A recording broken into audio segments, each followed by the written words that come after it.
নমস্কার, আমি রণজিৎ হালদার। আমার চ্যানেল RTI Info 5258।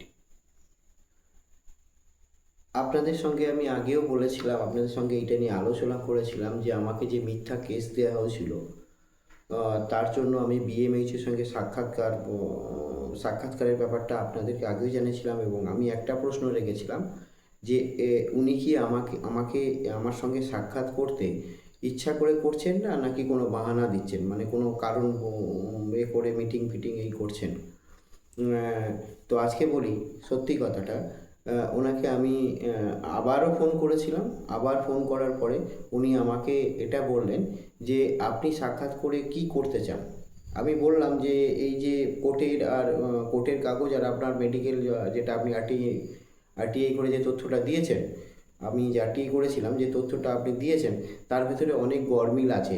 এটা আপনার সঙ্গে বসে আমার একটু বোঝার আছে, আমি বুঝে নেব। তো জানি না উনি কিনি মাইন্ডে নিয়েছেন। উনি বলছেন এতদিন পরে আবার কেন এইসব নিয়ে তুলছেন, কেন, কি ব্যাপার, কি। তো যাই হোক, আপনার যদি কোনো কিছু বোঝার থাকে আপনি কোর্টে বুঝে নেবেন। আমি ওনাকে ধন্যবাদ জানিয়েছি। আমি ওনাকে এটাই বলেছি, হ্যাঁ স্যার, আমি বুঝে নেব, আমি কোর্টেই বুঝে নেব। এর জন্য আপনাকে অসংখ্য ধন্যবাদ জানাচ্ছি যে আপনি আমাকে এই পরামর্শটা দিয়েছেন। আমি বুঝে নেব যে হসপিটালেতে 4 তারিখ 4/7/2023 আপনি মৃত্যুঞ্জয় পাইক বা আর যারা আছে, সমীর হালদার, বলদিয়া, এদেরকে যে ভর্তি করেছিলেন, আর 7 তারিখে ডিসচার্জ করেছেন। সেটাই আমাকে তথ্য দিয়েছেন। আমি বুঝে নেবো এইটা যে সে 4 তারিখে ভর্তি হলে, 7 তারিখে ছুটি হলে, 5 তারিখে সে বাজারে বহিরাগত দুষ্কৃতীদের নিয়ে তাণ্ডব করে কী করে। আমি বুঝে নেব যে যাকে আপনি ভর্তি দেখিয়েছেন এবং ভর্তি না করে ভর্তি দেখিয়েছেন, এবং যে বাইরে ঘুরে বেড়াচ্ছে, তার যে খাবারের মিলের পয়সা, ওষুধ, এইগুলো কোথায় গেল আমি বুঝে নেব।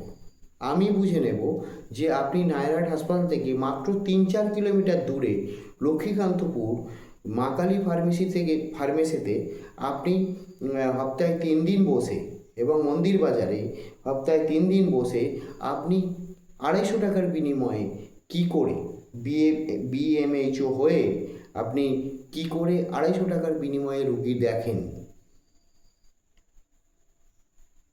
বলে ওনার সঙ্গে আমার একটু বাদ বিতর্ক হয় এবং ফোনটাকে আমি কেটে দিই।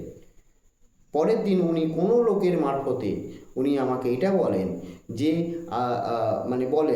সে আমাকে এইটা বলে, যাকে দিয়ে বলানো হয়, সে আমাকে এইটা বলে যে দাদা, আপনি তো চাকরি করবেন, আপনার চাকরির ব্যাপার আছে, কেন এইসব ঝামেলায় যাচ্ছেন। মানে উনি আমাকে একটা মিষ্টি থ্রেট দিচ্ছেন কাউকে দিয়ে, যে আমি যদি এই সমস্ত নিয়ে যদি কোনো নাড়াচাড়া করি তাহলে আমার চাকরিটাকে আর করতে দেওয়া হবে না।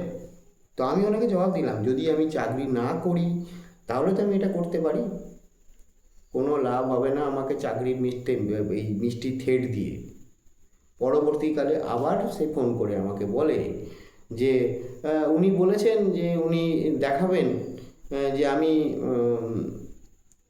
কি বলে সিটি স্ক্যান করতে পাঠিয়েছিলাম, উনি বাইরে গিয়ে কী করছেন আমি জানি না।